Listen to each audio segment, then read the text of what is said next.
चलिए शुरू करते हैं। सर हमने ये तो कर लिया था, goods perishing before making of the contract. ये वाले पोर्शन में किसी को कोई डाउट है क्या? सेक्शन 7 में सर स्पेसिफिक गुड्स हैं और बिफोर कॉन्ट्रैक्ट ही वो माल खराब हो गया तो वो वॉइड एग्रीमेंट है, और अनअसर्टेन गुड्स है तो फिर वो वॉइड एग्रीमेंट नहीं होगा, उसको आपको फुलफिल करना पड़ेगा। सर ये इतना क्लियर हुआ या नहीं हुआ, ये फर्स्ट वाला सेगमेंट जो है? अरे क्या करना। ठीक है, अब सेकेंड वाले सेगमेंट में आते हैं जहां पर goods perishing before sale but after agreement to sell. देखो सिचुएशन कहां पर है, एक्स और वाई ने एक एग्रीमेंट बनाया कि ये आपको 1000 किलो गेहूं, 1000 किलो गेहूं अगले महीने की 15 तारीख को 40 रुपीज पर केजी के हिसाब से देंगे। और ये this is an agreement to sell, future में ओनरशिप जाएगी। ठीक है, एग्रीमेंट टू सेल है, जब गेहूं की ओनरशिप दे दी जाएगी तब ये एग्रीमेंट टू सेल किस में कन्वर्ट हो जाएगा सर? सेल में कन्वर्ट हो जाएगा। लेकिन आज कहां पर बैठे हम? आज हम उस जगह पे बैठे हैं जहां एग्रीमेंट टू सेल तो बन चुका है। कौन से गुड्स के लिए बन चुका है? यदि ये 1000 किलो गेहूं पहले से ही अलग निकाल के रख लिए गए कि हम इन गेहूं की बात कर रहे हैं। ठीक है, सो एग्रीमेंट टू सेल आज बन गया। सर ये सेल कब बनेगा? अगले महीने की 15 तारीख को बन जाएगा। ठीक है, मान लो आज 1 तारीख है, अगले महीने की 15 तारीख को ये सेल बन जाएगा। अभी हम यहाँ कहीं बैठे हैं बीच में 10 तारीख को। ठीक है, टॉपिक देखो क्या है, goods perishing before sale but after agreement to sell. यानी हम इस तरफ से इस तरफ बढ़ रहे हैं, हम इस तरफ से इस तरफ बढ़ रहे हैं। ठीक है, यहां पर बीच में after agreement to sell before sale, यहां बीच में कहीं गुड्स डिस्ट्रॉय हो रहे हैं, and we are talking about specific goods, mind you specific goods की बात कर रहे हैं। ठीक है, when there is an agreement to sell the specific goods and the goods without knowledge or any fault of seller or buyer perish or suffer any such damages as not to answer the description, यानी कि वो इतना खराब हो गया या फिर वो वैनिश ही हो गया, खराब पूरा 100% खराब हो गया है, या इतना खराब हो गया कि जैसा हमने कॉन्ट्रैक्ट में समझाया था वैसा नहीं है।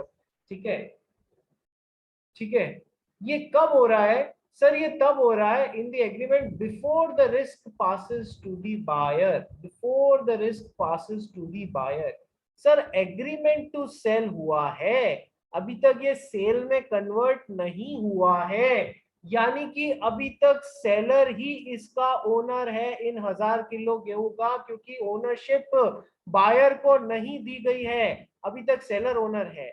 ठीक है, और ये गेहूं यहाँ पर डिस्ट्रॉय हो जाते हैं without any fault of any of these persons.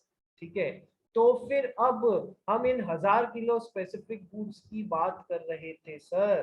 ठीक है, प्रॉपर्टी इन गुड्स या ओनरशिप इन गुड्स अभी तक सेलर से बायर को ट्रांसफर नहीं हुई है, तो फिर ये क्या होगा? द एग्रीमेंट बिकम्स वॉइड, या एग्रीमेंट बिकम्स वॉइड का मतलब है contract becomes void. Contract void बन चुका है सर, हम स्पेसिफिक गुड्स की बात कर रहे हैं, अभी तक ओनरशिप सेलर से बायर को ट्रांसफर नहीं हुई है, फ्यूचर में ट्रांसफर होगी। यहाँ पर आपके कोई माल जो है वो डिस्ट्रॉय हो गया, जो माल की बात करी थी स्पेसिफिक गुड्स की वो डिस्ट्रॉय हो गया। ठीक है सर, सेलर और बायर जो है उनमें अभी तक ओनरशिप यहाँ से यहाँ ट्रांसफर नहीं हुई। सो एग्रीमेंट टू सेल, जब तक सेल बन रहा है उससे पहले ही स्पेसिफिक गुड्स यहाँ पर डिस्ट्रॉय हो जा रहे हैं, तो सर अब ये एग्रीमेंट वॉइड हो गया या कॉन्ट्रैक्ट वॉइड हो गया, क्योंकि ये स्पेसिफिक गुड्स की बात हो रही थी, अब ये इसे पूरा करने की जरूरत नहीं है। और यही यदि ओनरशिप इन गुड्स इसको ट्रांसफर हो गई होती, मान लीजिए ये एग्रीमेंट टू सेल सेल में कन्वर्ट हो गया और उसके बाद में माल डिस्ट्रॉय हो गया, तो फिर अब ये सेलर की नहीं, ये बायर की रिस्क होगी, because risk passes with the ownership, risk passes with the ownership. तो फिर अब दोनों में से किसी भी पार्टी की गलती नहीं थी और ये माल डिस्ट्रॉय हो गया, तो फिर जो उस समय उस माल का ओनर था उसकी रिस्क रहेगी। हाँ, अदरवाइज किसी पार्टी की गलती के कारण वो माल डिस्ट्रॉय हो रहा है तो फिर primarily he will be held responsible, ठीक है। अदरवाइज किसी की गलती नहीं थी और वो माल डिस्ट्रॉय हो गया तो जो उस समय डिस्ट्रक्शन के टाइम उस माल का ओनर था उसकी रिस्पॉन्सिबिलिटी रहेगी, ठीक है। So goods perishing before sale but after agreement to sell, and if, ये तो हो गया एक angle. And now if we are talking about unascertained goods बेटा, we are talking about unascertained goods, जहां पर सेलर ने बायर को 1000 केजी ऑफ गेहूं अगला महीने का 15 तारीख को सप्लाई करने की बात करी थी एट द रेट ₹40 पर केजी, ठीक है। अनअसर्टेन गुड्स है, कौन से 1000 किलो ये अभी तक पक्का नहीं हुआ। अब ये यहाँ एग्रीमेंट टू सेल बन चुका है और यहाँ सेल बनेगा अगले महीने की 15 तारीख को, ठीक है, ध्यान रखना। तो अब ये जो 1000 किलो है, ये कौन से 1000 किलो, ये तो हमने डिस्कस किया नहीं। तो it's a contract for sale of uncertain goods. Uncertain goods में अभी ये माल, कोई भी माल बीच में डिस्ट्रॉय हो भी गया उससे फर्क नहीं पड़ता, सेलर को, बायर को अपना ये एग्रीमेंट पूरा करके देना पड़ेगा। तो यानी कि हमने दोनों केसेस में देखा, if it is a case of specific goods तो फिर, और माल पहले ही खराब हो जा रहा है तो भी आपको रिलीफ मिल जाएगा, माल बाद में हो रहा है तो भी आपको रिलीफ मिल जाएगा। यहाँ पर वॉइड कॉन्ट्रैक्ट हो जाएगा, यहाँ पर वॉइड एग्रीमेंट हो जाएगा, ये बात ध्यान रखना। और यदि अनअसर्टेन गुड्स की बात हो रही है तो फिर पूरा करो। एग्जामिनर किस बात पे घुमाता है कि सर अनअसर्टेन गुड्स के लिए कौन से 1000 केजी या कौन सी कार ये अभी तक डिसाइड नहीं हुआ था, ठीक है। तो इस पे क्वेश्चन एक्सपेक्ट करना, बहुत ही धमाकेदार क्वेश्चन एक्सपेक्ट करना। क्या ये आप लोगों को क्वेश्चन समझ में आया, जल्दी बोलो। सिचुएशन समझ में आई एवरीवन? कृष्णा माधव, ठीक है। ये बहुत इंपॉर्टेंट है इसलिए इतना खून पिलाया है इसमें मैंने आपको। चलिए अब अपन नेक्स्ट टॉपिक शुरू करते हैं, असर्टेनमेंट ऑफ प्राइस या fixation of price. Ascertainment of price या फिक्सेशन ऑफ प्राइस। अब इसमें अपने को देखना है कि प्राइस किस किस तरीके से फिक्स हो सकती है। देखो, जब सेलर और बायर आपस में कोई चीज खरीदने और बेचने की बात करते हैं तो sir it will be for a price, ठीक है। अपन ने तो सेल ऑफ फूड्स की डेफिनेशन में ही पढ़ लिया था कि sir it should be for a price as money consideration, as consideration it should be money और price in form of money consideration, ठीक है। अब सर प्राइस को फिक्स करने के क्या क्या तरीके हैं। सर प्राइस का मतलब होता है, अपन ऑलरेडी पढ़ चुके हैं, it means the money consideration for the sale of goods, we have already read that. Now ascertainment और फिक्सेशन ऑफ प्राइस कैसे कैसे हो सकता है सर। प्राइस में भी either fixed by the contract, sir X और वाई खुद कॉन्ट्रैक्ट में फिक्स कर ले, ये 1000 एट द रेट ₹40 पर केजी प्राइस कॉन्ट्रैक्ट में फिक्स कर ली। सेकेंड, प्राइस में भी agree to be fixed in a manner provided by the contract, या तो कॉन्ट्रैक्ट में एग्जैक्टली प्राइस फिक्स कर दी या फिर वो तरीका फिक्स कर दिया, मैनर फिक्स कर दिया जिसमें होगा बाय वैल्यू। मान लो 1000 किलो के लिए, मैं पहले का एग्जांपल बता रहा हूँ, फिक्स बाय द कॉन्ट्रैक्ट ₹40 के हिसाब से इन्होंने फिक्स कर दी प्राइस 40,000 रुपीज। यहाँ पर हमने फिक्स प्राइस कि मैं आपको 1000 किलो गेहूं दूंगा और आप मुझे 40,000 रुपीज देंगे। सो यहाँ पर क्या है, फिक्स्ड बाय द कॉन्ट्रैक्ट, इस तरीके से हमने फिक्स कर दी।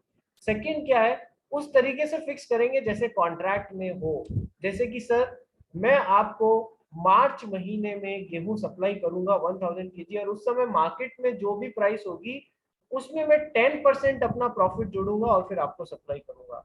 मार्केट में प्राइस यदि 40 रुपए है तो सर मैंने उसमें 10% अपना प्रॉफिट जोड़ा और 44 रुपीज के हिसाब से आपको सप्लाई कर दिया, ठीक है।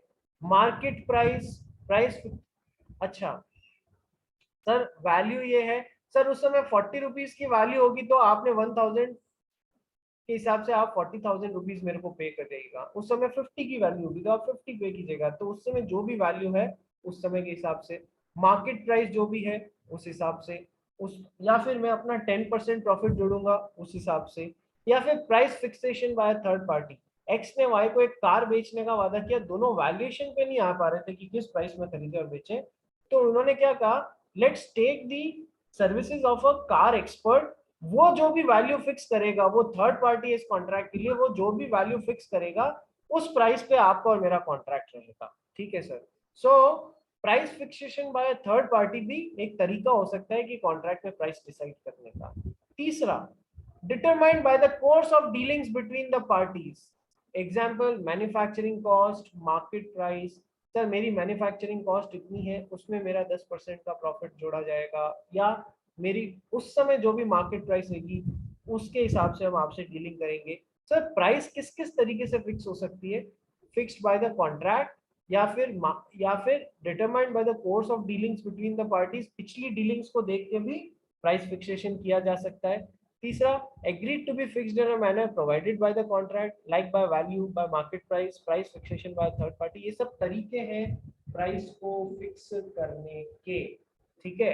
अब जब प्राइस किसी भी तरीके से फिक्स नहीं हो सकती है तो फिर एक रीजनेबल प्राइस अदा करी जाएगी from the seller to the buyer, from the buyer to the seller, sorry.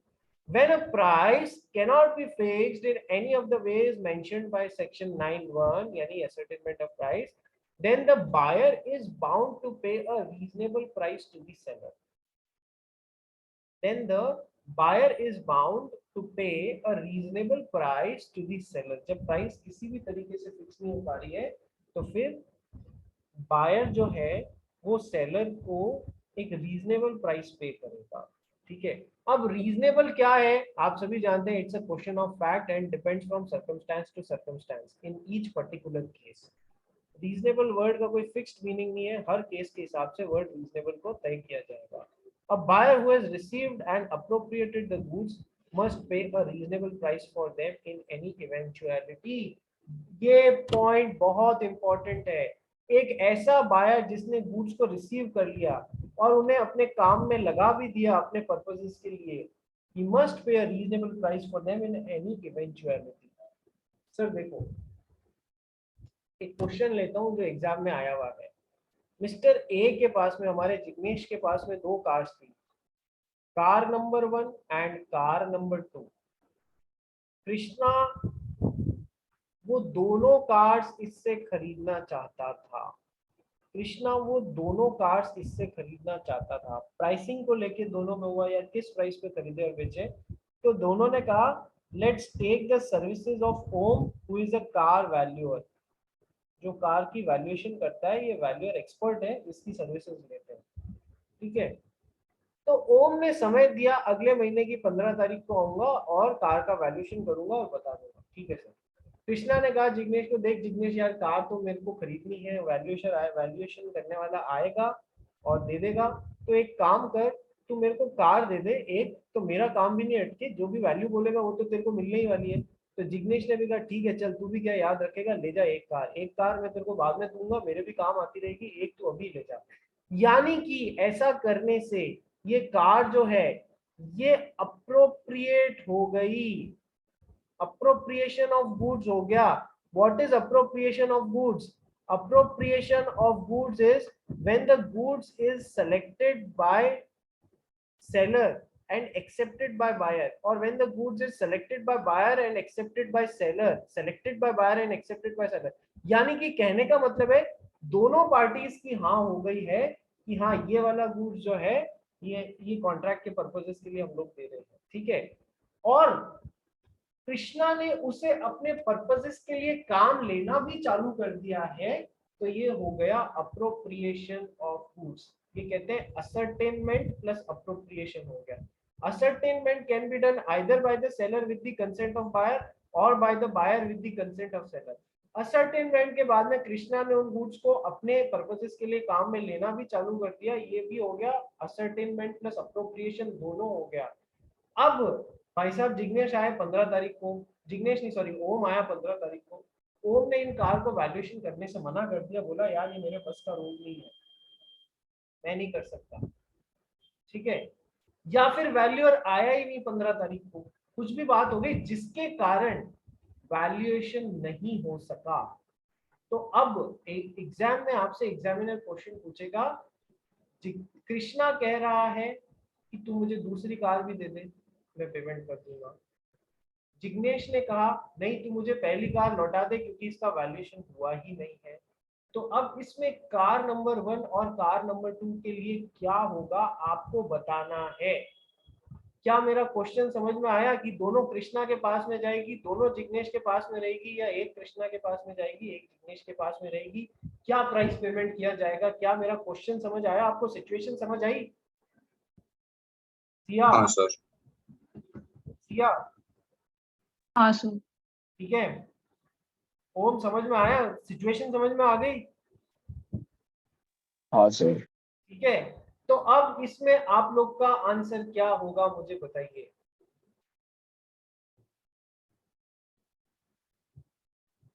ये जिग्नेश है, ये हमारा कृष्णा है, ये हमारा ओम है जो वैल्यूअर है।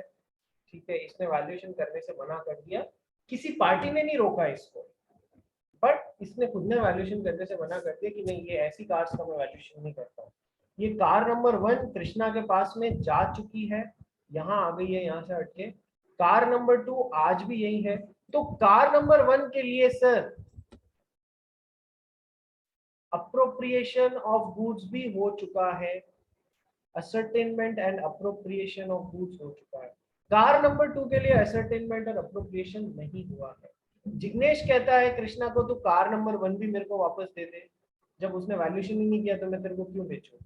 कृष्णा कहता है कि तू कार नंबर 2 भी मेरे को दे दे, कार नंबर 1 तो मेरे पास में ऑलरेडी है ही है। क्या होगा इस सिचुएशन में? कितना पेमेंट किया जाएगा? क्या कार नंबर 1 लौटाई जाएगी? क्या कार नंबर 2 वापस दी जाएगी? क्या होगा सर? देखिए आंसर क्या होता है sir. Valuation by a third party में, ये अभी अपन आगे पढ़ेंगे देखना, इसलिए मैं ज्यादा इस पे नहीं ले जा रहा हूँ आपको। वैल्यूएशन बाय थर्ड पार्टी वाला अपने को अभी पढ़ना है, ठीक है। वैल्यूएशन बाय थर्ड पार्टी में क्या होता है, एक वैल्यूअर आता है, उसने कार का वैल्यूएशन कर दिया, बहुत अच्छा। कृष्णा जिग्नेश को इतना वैल्यू पे करेगा कार 1 और कार 2 के लिए, और वो इसको मिल जाएगी कृष्णा। ठीक है सर, यदि वैल्यूअर ने वैल्यूएशन कर दिया होता, ओम ने वैल्यूएशन कर दिया होता, तब तो ऐसा होता। यदि किसी पार्टी की गलती के कारण ओम ने वैल्यूएशन नहीं कर पाया, यानी कि जिग्नेश ने उसे वैल्यूएशन करने ही नहीं दिया, गाड़ी लेके इधर उधर मार्केट में घूमता रहा जानबूझ के, और वैल्यूएशन करने ही नहीं दिया कि नहीं वैल्यूएशन करेगा ही नहीं तो कॉन्ट्रैक्ट पूरा होगा ही नहीं, तो मुझे कार देने की जरूरत पड़ेगी नहीं।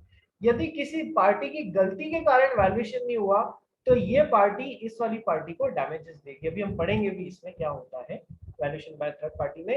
If the valuer is prevented from doing the valuation due to default by one of the parties, then that party will have to bear the damages or losses। ठीक है सर, इतना समझ में आया या नहीं आया? बोलो यस सर, बोलो यस सर। यदि वैल्यूएशन हो गया है पहली सिचुएशन, तो उतनी प्राइस बायर सेलर को दे देगा। यदि वैल्यूएशन किसी पार्टी की गलती के कारण नहीं हो पाया, तो फिर जो पार्टी गलती पे है वो बियर विद करेगी उस नुकसान को। लेकिन यदि खुद वैल्यूअर ने वैल्यूएशन करने से मना कर दिया, या वैल्यूएशन किसी पार्टी की गलती के कारण नहीं, खुद वैल्यूअर ने वैल्यूएशन किसी भी कारण से नहीं कर पाया, उसने बोल दिया मैं इनकम्पिटेंट हूँ इस चीज को वैल्यू करने के लिए, तो वैल्यूएशन हुआ नहीं, और गुड्स अप्रोप्रिएट हो चुके हैं, गुड्स अप्रोप्रिएट हो चुके हैं, यानी कि कार नंबर 1 जिग्नेश से कृष्णा के पास में जा चुकी है, जबकि कार नंबर 2 यहीं पर पड़ी हुई है, यानी कि कार नंबर 1 अप्रोप्रिएट हो गई है, और वैल्यूअर ने वैल्यूएशन करने से मना कर दिया है। तो अब क्या होगा सर? कृष्णा कह रहा है दूसरी कार भी दे दे, जिग्नेश कह रहा है पहली कार भी लौटा दे।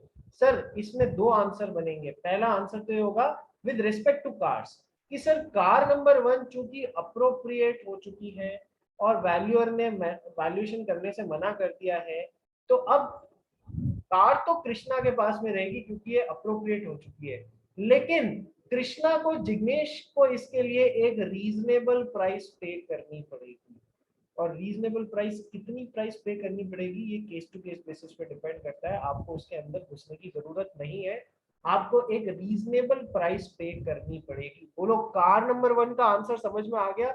जिग्नेश वापस नहीं मांग सकता, कृष्णा का हक है उसको रखने को, क्योंकि गुड्स अप्रोप्रिएट हो चुके हैं, इसके काम धंधे में यूज में लग चुके हैं। तो अब जिग्नेश, हाँ इतना बात जरूर है कि कृष्णा को जिग्नेश को उसके लिए एक रीजनेबल प्राइस पे करनी पड़ेगी। और क्या रीजनेबल प्राइस होगी, it will depend from circumstance to circumstance.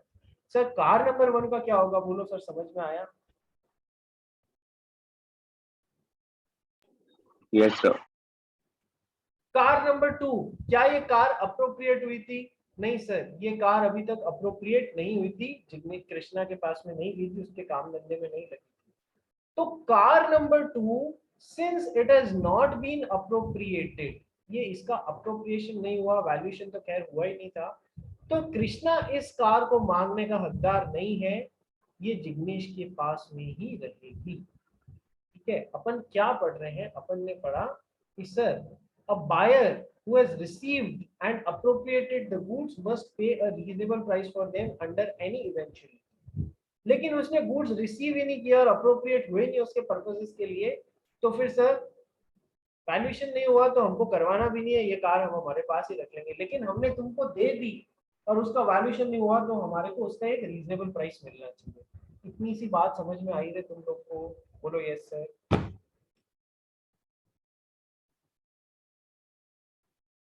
अरे बाउंसर तो नहीं जा रहे? अरे प्रियांशु, ओम, मानस, कृष्णा, जिग्नेश, सिया, नहीं सर। ये सब जो समझ गए सर। ये सब जो मैं आपको करा रहा हूँ ना, ये एग्जाम में पूछे हुए क्वेश्चंस है। कार नंबर 1, कार नंबर 2, वहाँ इतना दिमाग लगाना पड़ता है कि कार नंबर 1 तो अप्रोप्रिएट हो चुकी है और valuation by third party fail हो चुका है, तो एक रीजनेबल प्राइस मिलेगी। जबकि कार नंबर 2 जो है, उसमें अप्रोप्रिएशन ऑफ गुड्स हुआ ही नहीं है, वैल्यूएशन ने वैल्यूअर ने वैल्यूएशन करने से मना कर दिया है, तो फिर उसके रिलेशन में कॉन्ट्रैक्ट खत्म हो चुका है, वैल्यूएशन हुआ ही नहीं है। ठीक है, आइए पढ़ते हैं वैल्यूएशन बाय थर्ड पार्टी और इस चैप्टर को खत्म करते हैं। बहुत ज्यादा टाइम दिया मैंने इस पे। Valuation by third party, failure to value by third party, where there is an agreement to sell the goods on the terms that the price is to be fixed by valuation of a third party, and such third party cannot or does not make such valuation। ठीक है, मतलब valuation नहीं हुआ, the agreement is thereby avoided, the agreement becomes void. So car number 2 के लिए तो agreement हो गया अवॉइडेड। ठीक है, कार नंबर 2 के लिए एग्रीमेंट वॉइड हो गया, अब उसे पूरा करने की जरूरत नहीं है। ठीक है, लेकिन कार नंबर 1 के लिए वो अप्रोप्रिएशन ऑफ गुड्स हो चुका था। ठीक है, तो अब वैल्यूअर से या तो वैल्यूएशन हो जाती, तब तो उतने रुपए पे कर दिए जाते। वैल्यूअर ने वैल्यूएशन नहीं किया, लेकिन गुड्स का अप्रोप्रिएशन हो चुका है, तो फिर अब एक रीजनेबल प्राइस पे की जाएगी और ये कॉन्ट्रैक्ट वैलिड रहेगा, रीजनेबल प्राइस पे करी जाएगी कार नंबर 1 के लिए। जबकि कार नंबर 2 के लिए हम उसको वॉइड बना देंगे, अब पूरा करने की जरूरत नहीं, कार देने की जरूरत नहीं है।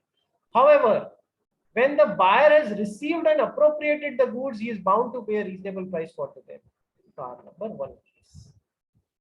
Next, either party at fault and remedy।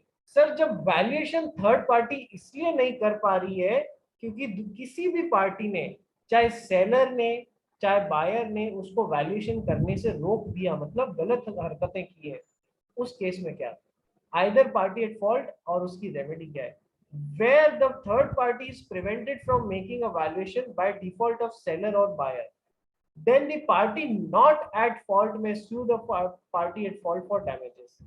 तो जिस पार्टी की गलती नहीं थी, वो उस पार्टी के ऊपर केस कर सकते हैं जिसका वैल्यूएशन गलत आया है, मतलब जिसने वैल्यूएशन करने नहीं दिया है, उस पार्टी के ऊपर डैमेजेस के लिए केस लगाया जा सकता है। A agrees to sell certain goods to B at a price fixed by C। Sir A और B में कॉन्ट्रैक्ट हुआ, मैं आपको एक माल पर्टिकुलर प्राइस पे बेचूंगा जो प्राइस C फिक्स करेगा, valuation by third party. If C refuses to value the goods and fix the price, agreement is void। C ने यदि मना कर दिया, नहीं यार मैं प्राइस फिक्स नहीं कर सकता, तो ये void बन जाएगा, अब इसे पूरा करने की जरूरत नहीं है।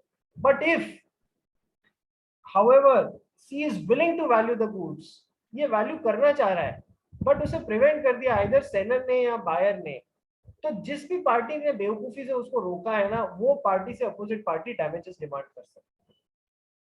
ठीक है sir? The party in fault is liable to pay damages to the party not in fault. Valuation में थर्ड पार्टी पे एग्जाम में क्वेश्चन आ सकता है, अच्छा टॉपिक है, एग्जाम में क्वेश्चन आ सकता है। मंडे को आपका टेस्ट रहेगा chapter number 1 formation of contract of sale और chapter number 2 conditions and warranties का। अब भाई 2 दिन बचे हैं, एक दिन तो बचा है आपका सैटरडे का, एक दिन बचा है संडे का, और मंडे को भी मेरी बनती कोशिश रहेगी, मैं तो क्लास लेता ही हूँ, तो 3 दिन में conditions and warranties plus question bank की कोशिश करते हैं। नहीं भी करते हैं, आपको तैयार रहना है, क्योंकि मैंने आप सभी लोगों को पहले एक एक दो बार ये पोर्शन कराए हुए हैं, तो इस भरोसे मत रहना कि सर तो पूरा कोर्स कराएंगे तभी हम करेंगे। आपको अपनी दौड़ अलग से साथ में लगानी पड़ेगी। ठीक है, सर ने नहीं कराया या सर अभी चल रहे हैं तो भी कोई बात नहीं, because sir is completing it for the third time for some of you and second time for some of you, already 1 time complete कर चुके हैं। तो आपकी रिस्पॉन्सिबिलिटी है कि मंडे को जो भी इसमें से टेस्ट आ रहा है conditions and warranties in chapter number 1 and chapter number 2, वो अपने को उसके लिए तैयार रहना है। तो आज का दिन है फ्राइडे सैटरडे संडे, 3 दिन ये और आधा दिन और है, ठीक है, मंडे, तो 3.5 दिन है, आप आराम से दोनों चैप्टर्स तैयार कर सकते हैं। मंडे को टेस्ट रहेगा और मंडे को शायद इंग्लिश का भी होगा, ये बात ध्यान रखना, तो पूरे 3 घंटे के हिसाब से तैयारी करके आना। ठीक है सर, इसी के साथ में हमने खत्म कर लिया चैप्टर नंबर 1। आज कौन सी क्लास है और आपकी, और कितनी बजे? अर्चना उसकी क्लास है 12 बजे। 12 बजे है ना, तो थोड़ा 10-15 मिनट में और कंटिन्यू करता हूँ। चलिए स्टार्ट करते हैं अपना second chapter which is conditions and warranties. Sir, जब प्रोबेबल सेलर और प्रोबेबल बायर किसी माल के खरीदने और बेचने, गुड्स के खरीदने और बेचने को लेकर कुछ डिस्कशन करते हैं, गुड्स के खरीदने और बेचने को लेकर कुछ डिस्कशन करते हैं, और सेलर जो है वो बायर को अपने माल के बारे में कुछ रिप्रेजेंटेशन देता है, अपने माल को बेचने के लिए कुछ बातें बताता है, कुछ रिप्रेजेंटेशंस देता है। उन रिप्रेजेंटेशंस को हम बोलते हैं स्टिपुलेशंस, उन रिप्रेजेंटेशंस को हम बोलते हैं स्टिपुलेशन। जो भी चीज, जो भी रिप्रेजेंटेशन सेलर अपने माल को बेचने के लिए बायर को बताता है, उनको स्टिपुलेशंस बोलते हैं। या फिर बायर बोलता है कि यार मुझे है ना, मेरे माल में एक चीज चाहिए ही चाहिए, जो मैं आपसे खरीदने की बात कर रहा हूँ, सो दोज आर स्टिपुलेशंस। ठीक है, तो अब से स्टिपुलेशंस जो है वो 2 तरीके के होते हैं, conditions and warranties, conditions and warranties. Sir condition क्या होती है? सर ये इतने इंपॉर्टेंट स्टिपुलेशंस होते हैं, रिप्रेजेंटेशंस होते हैं कि यदि ये गलत हो गए, यदि कंडीशन वाला रिप्रेजेंटेशन गलत हो गया, सही नहीं गया, तो सर कॉन्ट्रैक्ट को रेप्यूडिएट किया जा सकता है, खत्म किया जा सकता है। जबकि वारंटीज भी इंपॉर्टेंट रिप्रेजेंटेशंस है, स्टिपुलेशंस है, लेकिन सर ये इतने इंपॉर्टेंट नहीं है कि यदि ये गलत हो जाए, वो चीज, वो रिप्रेजेंटेशन निकले ही नहीं, तो ये इतने इंपॉर्टेंट नहीं है कि ये गलत हो जाए तो कॉन्ट्रैक्ट रेप्यूडिएट किया जा सकता है, ऐसा नहीं है। कॉन्ट्रैक्ट तो चलता रहेगा, लेकिन आपको डैमेजेस का एक अधिकार जरूर मिल जाएगा, only damages, you cannot repudiate the contract. जबकि इधर आप कॉन्ट्रैक्ट को रेप्यूडिएट कर सकते हैं और डैमेजेस तो खैर वसूल कर ही सकते हैं। तो कंडीशंस ज्यादा बड़ी इंपॉर्टेंट चीज है, वारंटीज उनका छोटा भाई है। क्या ये बात समझ में आई? कंडीशंस यदि फुलफिल नहीं हुई तो कॉन्ट्रैक्ट को रेप्यूडिएट किया जा सकता है, जबकि इधर कंडीशंस नहीं, सॉरी, वारंटीज यदि फुलफिल नहीं हुई तो कॉन्ट्रैक्ट तो चलता रहेगा, लेकिन आप डैमेजेस के हकदार हो जाएंगे। कैसे? सर एग्जांपल देखिए। सर हमारा जो मानस है वो एक कार डीलर है, हमारा मानस जो है वो एक कार डीलर है। इसके पास में आकर और हमारे कृष्णा ने बोला, मानस भाई मेरे को एक ऐसी कार चाहिए जो रेसिंग पर्पसेस के हिसाब से सही है। जो रेसिंग पर्पस के हिसाब से सही हो। मानस ने क्या किया, इसको पकड़ा दी सर मारुति 800। सर ये रेसिंग कार है, बहुत अच्छी रेसिंग कार है। अब बाद में पता पड़ा कि सर मारुति 800 तो कोई रेसिंग कार होती ही नहीं है।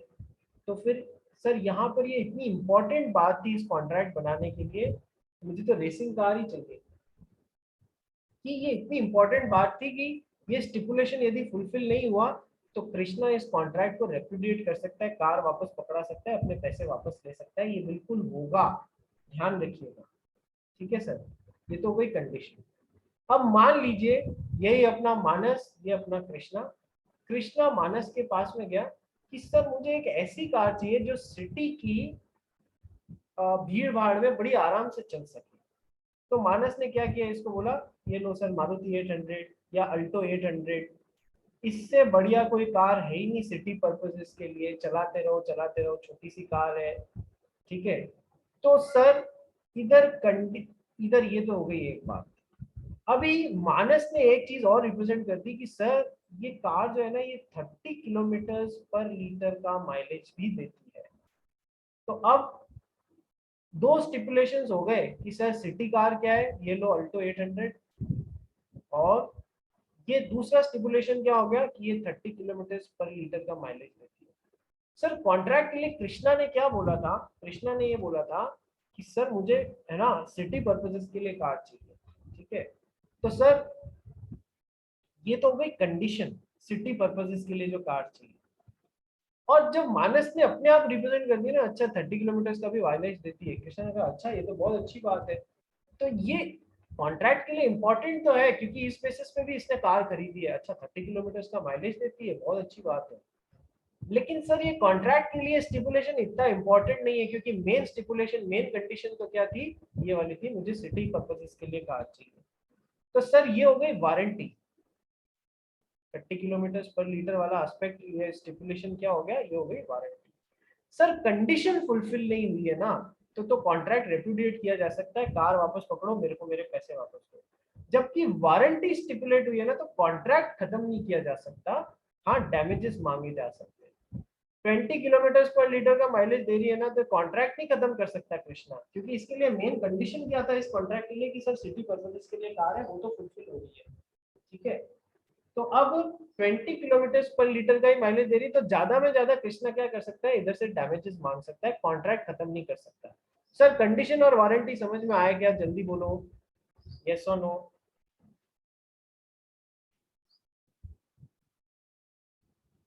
जल्दी बोलो।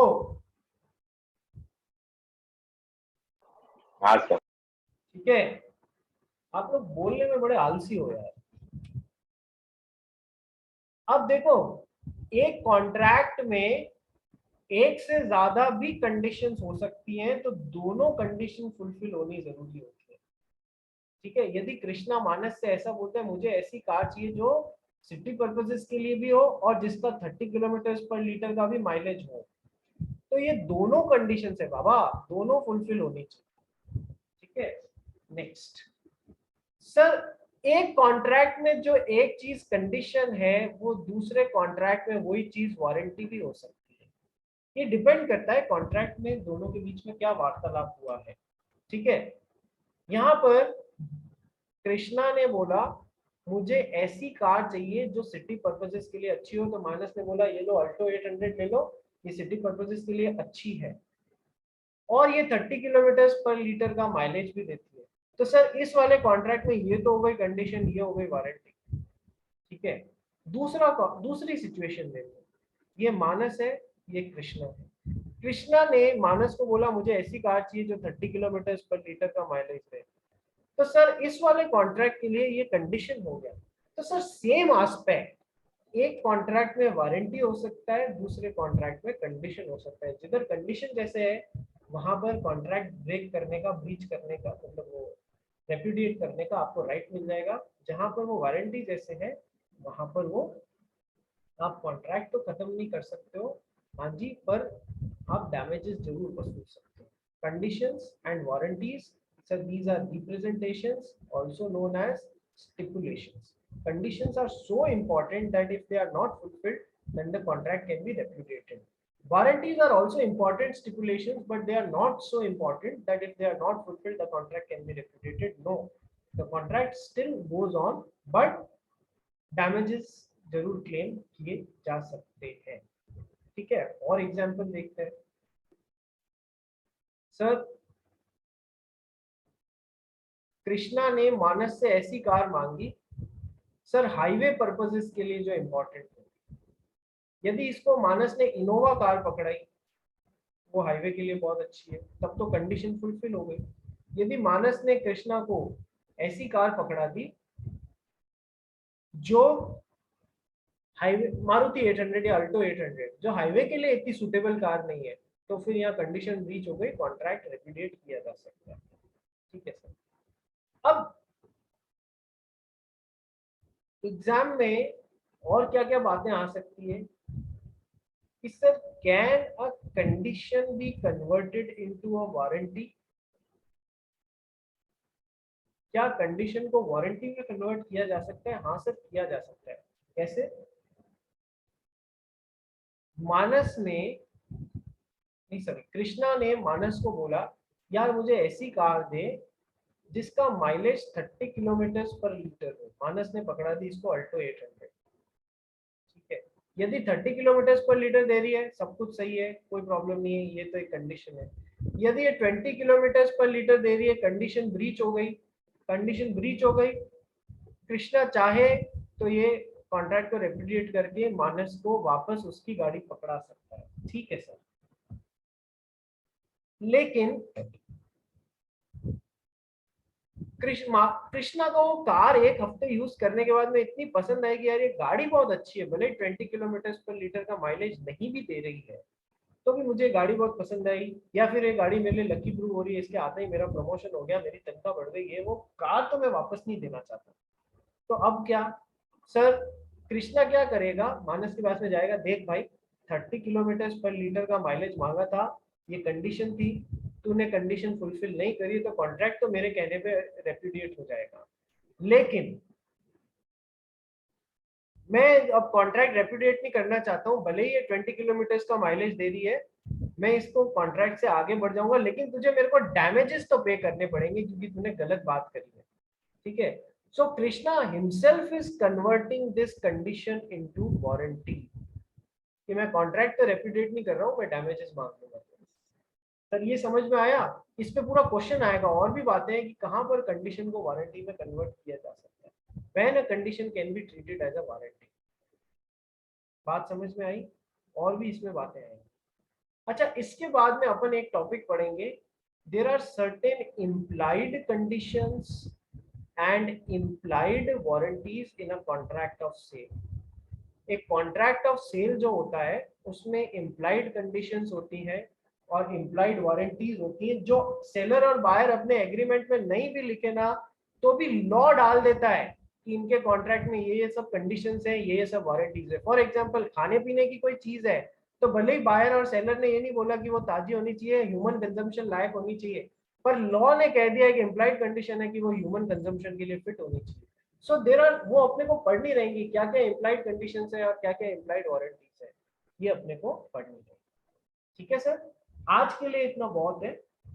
कल फुल फ्लेजेडली मैं लेके दौड़ूंगा आपका कंडीशंस एंड वारंटीज वाला चैप्टर, और पहले से पढ़ के रखो मंडे के टेस्ट के लिए. ठीक है sir, that's all for today from my side.